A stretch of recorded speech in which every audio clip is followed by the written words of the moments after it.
I just got a chance. So imagine if other Roma kids would get this chance. How would that be? Roma young people are in some kind of war every single day. It would be wonderful to develop a kind of consciousness about supporting each other. Any educated Roma at this moment has an advantage over the majority of people because you can make a difference.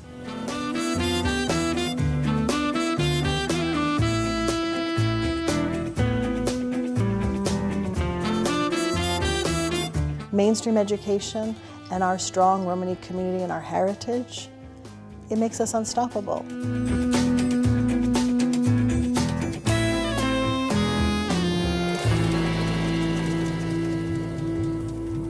Timea Junghaus, art historian. I really enjoyed high school. I was a very, very good student in elementary and high school. And then I entered university, and that was a shocking experience for me. It took me 14 years to finish art history. And I honestly thought I will never complete my master's degree.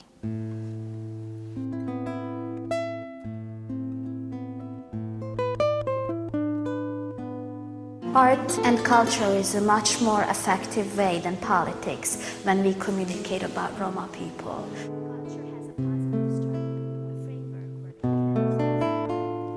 I was always a very good student, and also I had to please my mother. She also had no other source of happiness than my advancement and education.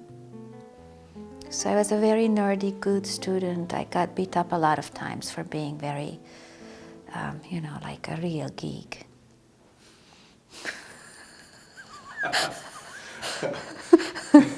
I did.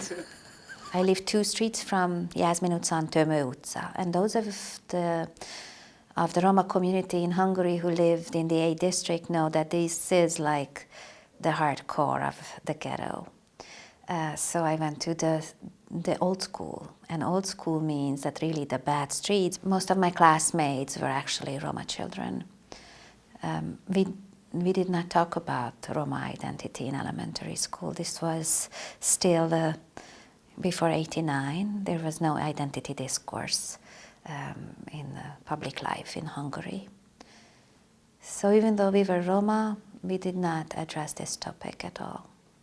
So I really think that it is the interest of the whole society of Hungary to have mixed schools, to engage in a certain kind of multicultural education that will teach our future generations a certain kind of multiculturalism which is no longer phobic about Roma and Roma women, and about minorities, other minorities, and migrants and refugees. It is the economic and financial differences of living areas that create the natural phenomena of segregated education due to the fact of certain areas of town and rural area only have Roma families in that section. So naturally Roma schools and exclusively Roma schools are forced.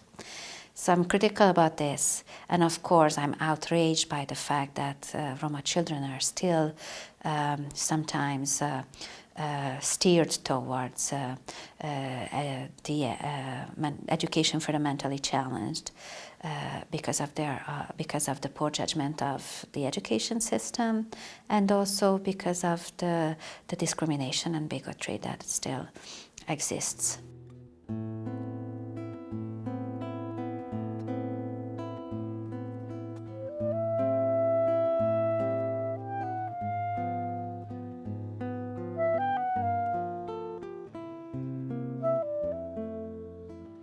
Roma intellectuals, public speakers, academics, and artists educated Europe about the power of Roma art, which speaks sensitively, authentically about the Roma experience.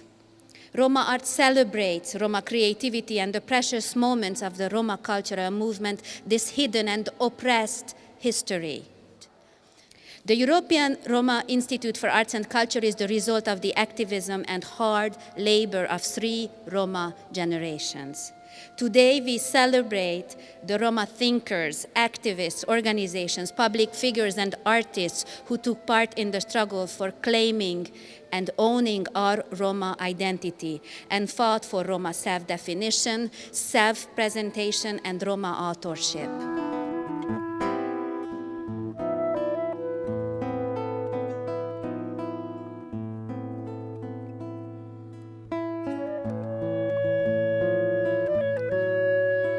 We have been ourselves leading a discourse, educating Europe on Roma identity and kind of explaining how the potential in arts and culture and in Roma arts and culture is really transformative, not just for the Roma context and for Roma individuals, but also for majority societies.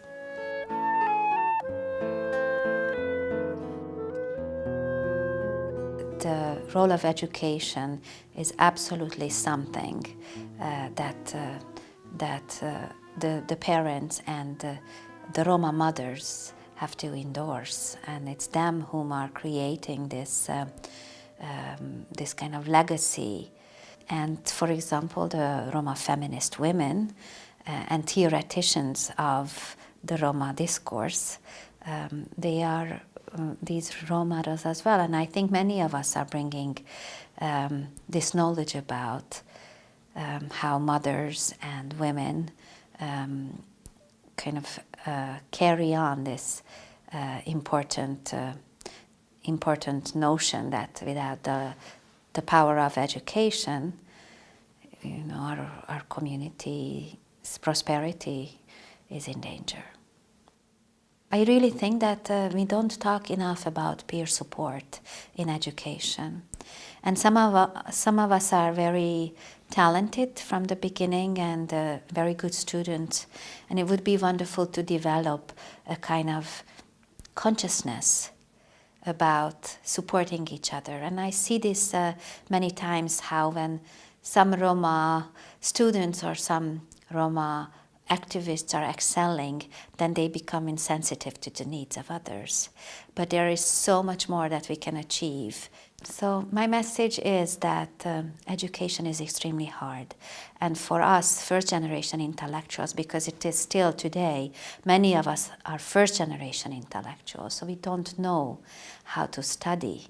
We don't know how to write papers. We don't have parents at home who have collections on our dining hall walls. We don't have professors at the dinner table who discuss, you know, post-colonial theory with us while we are having our, you know, steak dinners. It's very important that we need to be resilient. And resilience does not mean that we just need to continuously be in this very difficult situation and excel. Resilience also means that we're going to fail.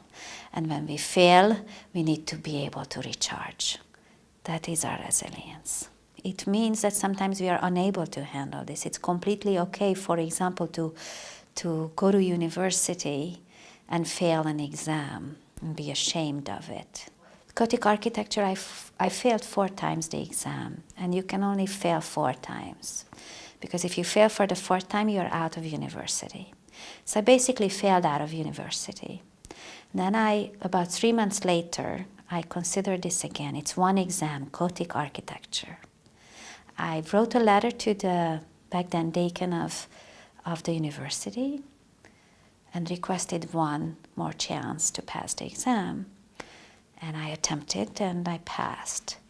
But I think this kind of attitude, you know, that, okay, I failed and I'm able to recharge again, I'm able to go back and continue, is extremely difficult. And we really need to, like, learn from you know, get this energy from our parents. It was my mother, you know, who pressed me all the time.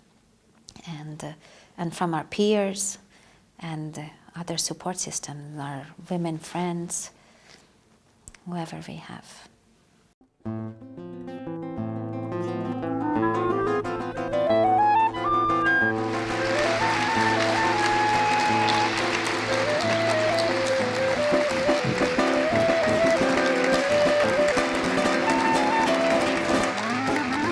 Ladies and gentlemen, the European Roma Institute takes off.